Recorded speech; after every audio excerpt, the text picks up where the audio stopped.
नमस्ते दोस्तों, आपके अपने इस चैनल में आपका स्वागत है। दोस्तों, आज हम बात करेंगे शिवलिंग के लिए। शिवलिंग की जब बात करते हैं तो काफ़ी लोग आपको सजेस्ट करते होंगे कि घर में शिवलिंग नहीं रखनी चाहिए, और काफ़ी लोग सजेस्ट ये भी करते होंगे कि घर में शिवलिंग रख लीजिए, उससे शांति रहेगी। सबसे पहले तो ये कि आपको शिवलिंग घर में रखनी चाहिए या नहीं। देखिए, आप शिवलिंग यदि सोच रहे हैं घर में रखने की, तो आप बिल्कुल मत रखिए, भूल के भी मत रखिए। और फिर भी आपकी आस्था है बहुत ज़्यादा कि नहीं, मुझे शिवलिंग रखनी है, तो केवल अंगूठे के बराबर का जो साइज है उतने साइज की आप शिवलिंग रख सकते हैं। अगर ना रखें तो बेहतर होगा।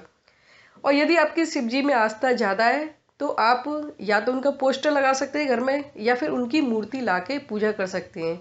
दोनों का जो प्रभाव है सेम ही होता है, कोई ज़्यादा फर्क नहीं है। आपकी आस्था उतनी रहेगी जितनी शिवलिंग में है, उतनी आपकी पोस्टर में है या फिर मूर्ति में भी उतनी रहेगी, और उतना ही आपको फल मिलेगा।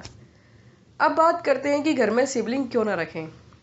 देखिए, शिवलिंग के अंदर एक एनर्जी होती है जो बहुत पावरफुल होती है, और उस एनर्जी को शांत करने के लिए आपने अक्सर देखा होगा मंदिर में कि शिवलिंग के ऊपर एक कलश जैसा होता है, उसमें से हर समय पानी नीचे गिरता रहता है।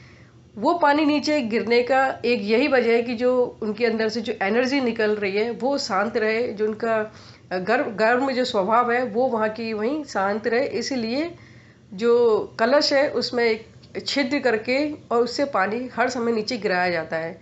और मंदिर में आप अक्सर देखते ही रहते होंगे कि जब तक मंदिर खुलता है तब तक जो भक्त हैं वो पानी वहाँ पे डालते रहते हैं।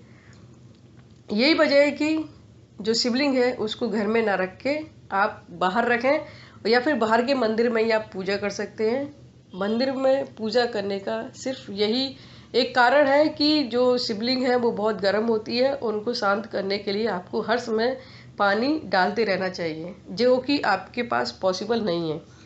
दूसरी बात, जो और भगवान है जैसे कि कान्हा जी हैं और देवी देवता हैं, वो इतने गर्म स्वभाव के नहीं होते जितने कि शिव जी होते हैं।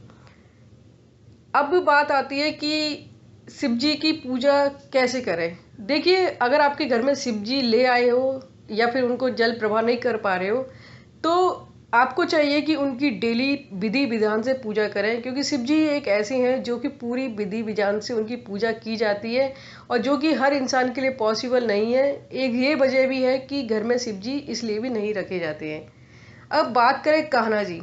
देखिए, अगर आप बहुत बिजी हैं, आप समय नहीं दे पा रहे हैं और आपको लगता है कि मुझे भगवान घर पे रखने चाहिए, तो यदि कान्हा जी हैं, कान्हा जी की जो बाल अवस्था की जो मूर्ति है, आप वो घर में रखें। वो बाल अवस्था की है और वो फैमिली में भी है, परिवार में भी है, तो उसकी पूजा आप करें नहीं करें, या आपको टाइम मिले तो कर सकते हैं, नहीं मिले तो चलो बाहर से ही आप उसके हाथ जोड़ के जा सकते हैं, नमन करके जा सकते हैं। लेकिन आप जो उनके बड़े रूप की जो प्रतिमा है वो घर में स्थापित ना रखें, यदि आपको प्रॉपर टाइम नहीं है पूजा करने के लिए। तो ये सबसे ज़रूरी हो जाता है यहाँ पे ध्यान देने वाली बात।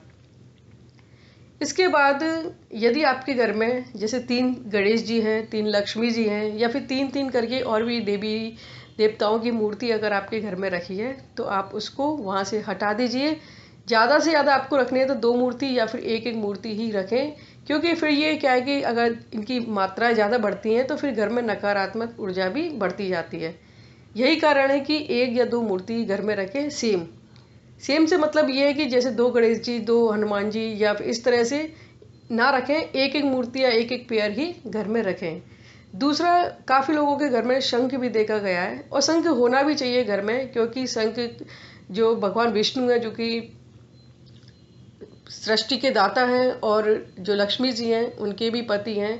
यदि आपको लक्ष्मी जी को मनाना है तो आपको शंख घर में रखना ही चाहिए, क्योंकि आप उनके पति को मनाएंगे तो लक्ष्मी जी स्वयं मानी जाएंगी।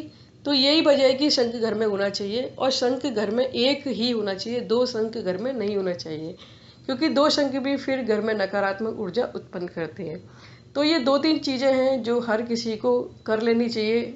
और अगर आपके घर में कोई कितनी भी प्रिय मूर्ति है जो जिससे आप बहुत ज़्यादा प्यार करते हैं, अगर वो खंडित हो गई है तो उस मूर्ति को तुरंत हटा दें, क्योंकि उसमें सिर्फ आपकी प्यार ही रहेगा, आस्था रहेगी, लेकिन उससे जो आपको एनर्जी चाहिए वो आपको नहीं मिलेगी। क्योंकि खंडित होने के बाद मूर्ति में कुछ नहीं रहता, वो सिर्फ एक पत्थर के समान रह जाती है। और आपको चाहिए कि उस मूर्ति को ले जाके आप जल प्रवाह कर दें। यहाँ भी बहुत ज़रूरी ये बात है, जो ध्यान देने वाली बात है, जो आपको सीख लेनी चाहिए। तो आज के वीडियो में बस इतना ही। देखते रहिए, सीखते रहिए। यदि आपका कोई और प्रश्न है तो आप मुझे कमेंट्स में ज़रूर लिखें। आज तक के लिए बस धन्यवाद।